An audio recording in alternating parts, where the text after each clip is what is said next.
All right, let's get right into this. Welcome to today's Explainer, where we're cutting through all the hype and getting straight down to the hard facts about the brand new iPhone 17 series. If you've been sitting there wondering whether you should upgrade, maybe hold off, or if you just want to know what exactly Apple has been cooking up over in Cupertino, well, you're in the right place. Today, we're breaking down a really comprehensive review and analysis that was originally put together by the tech channel Goozap, and we're looking at all four of the new models. We're talking specs, we're talking about some honestly surprising sacrifices made for the sake of design, and ultimately we're going to reveal the reviewers' final wow scores to see which of these devices actually deserves your hard-earned money. Here is the game plan for today. We'll start with the base model, then shift over to the ultra-thin Air, pause for a second to cover some essential gear, tackle the Pro and Pro Max, and then we'll wrap it all up with those final wow scores. Section 1. Base model finally, what fans wanted. You know, historically, the base models can sometimes feel like they're just intentionally held back, almost like they're designed to gently nudge you toward buying the Pro. But according to the analysis we're looking at today, this year's base model is primed to be an absolute massive seller. Why? Because it finally addresses years of fan complaints. And the single biggest win for everyday users is right here, a 120Hz refresh rate. People have been waiting for this for literally years. Apple has finally brought the 120Hz Pro Motion display down to the entry-level tier, and it's a massive leap. What this actually means for you is that you're getting an adaptive refresh rate, which is totally fantastic for saving battery life, plus you finally get the always-on display functionality. You're essentially getting the exact same display panel technology on the base model as you do on the much pricier Pro models. When you compare the iPhone 16 base model to the 17, the leap is honestly staggering. Beyond just that jump to a 120Hz screen, the physical display size itself has increased. For years, the base model just sat there at 6.1 inches. Now, the iPhone 17 bumps up to a 6.3-inch screen, which perfectly matches the Pro size. And get this, we're finally saying goodbye to that old 128GB baseline. The iPhone 17 starts at a much more realistic, much more usable 256GB out of the box. The really crucial point here is that the upgrades don't stop at the screen. Under the hood, the base model is packing the brand new A19 chip. So you aren't just getting last year's processor hand-me-downs, which was a practice that seriously frustrated a lot of buyers back in the 13, 14, and 15 generations. The camera system is wildly impressive now too. You've got a new 18-megapixel front camera that actually supports 4 distinct focal lengths and Apple Center Stage tracking feature, just like you'd see on an iPad. On the back, both the main and ultra-wide lenses are now 48 megapixels, and they support macro photography and 4K video all around. Add in the faster 25-watt Key 2 wireless charging, and honestly, this base model is shaping up to be a serious powerhouse. Section 2. The iPhone 17 Air. High fashion, high sacrifice. This brings us to the most hyped and hands down the most polarizing model online right now. I'm talking about the iPhone 17 Air. This is the device that has generated the absolute most buzz because it introduces this radical design shift, prioritizing being incredibly thin and lightweight above pretty much everything else.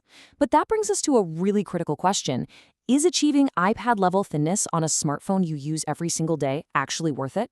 The reviewer makes a great point here, noting that while the phone is undeniably a beautiful piece of tech, packing high-end smartphone components into an ultra-thin chassis brings a ton of inherent risks.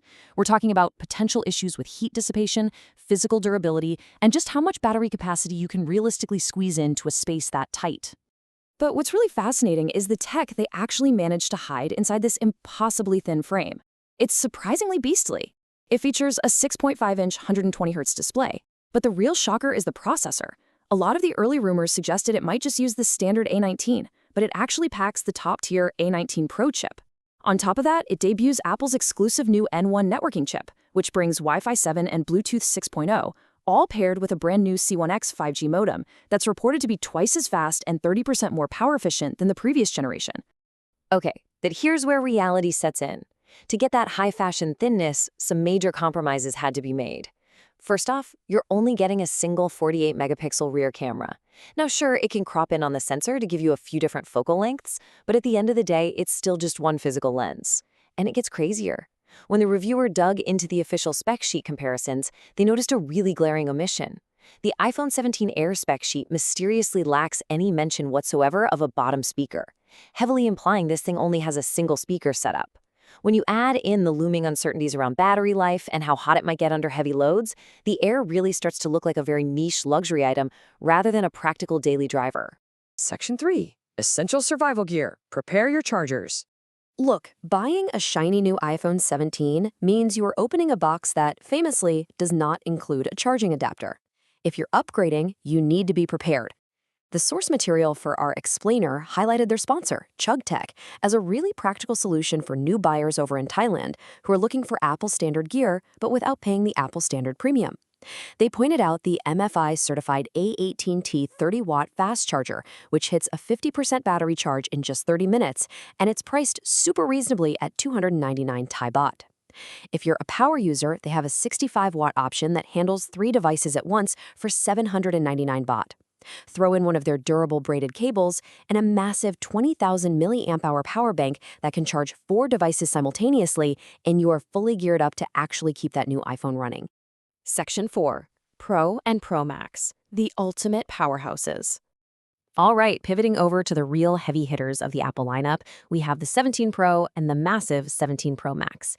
Coming in at 6.3 inches and 6.9 inches respectively, these are the devices designed for users who absolutely refuse to compromise on performance.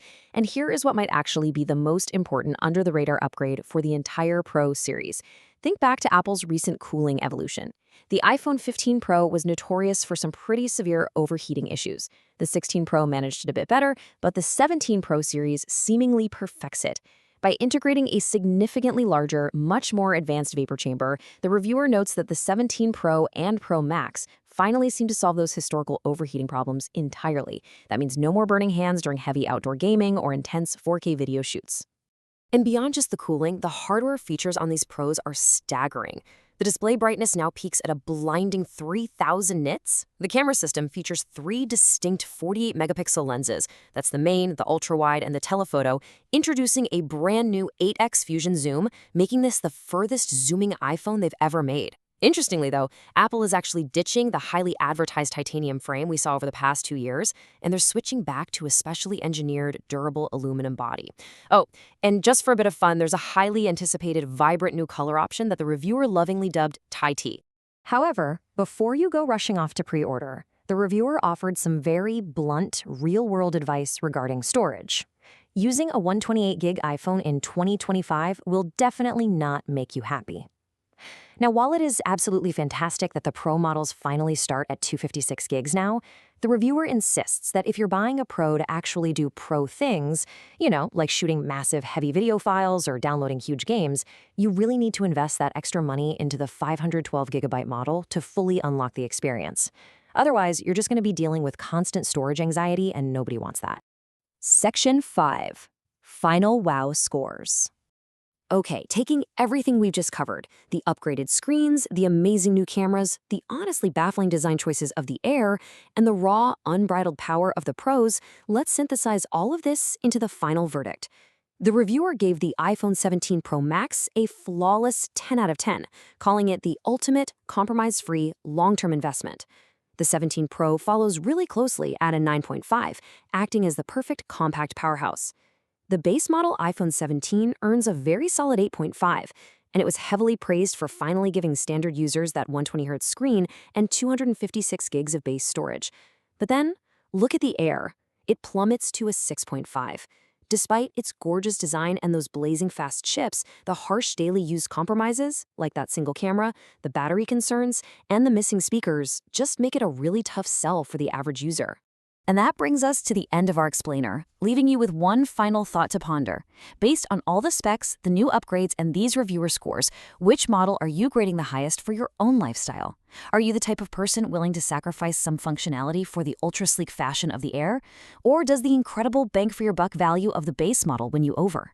Use this explainer as your baseline, reflect on what you actually need every day, and dig a little deeper into what matters most to you before you go out and spend your money. Thanks for learning with us today.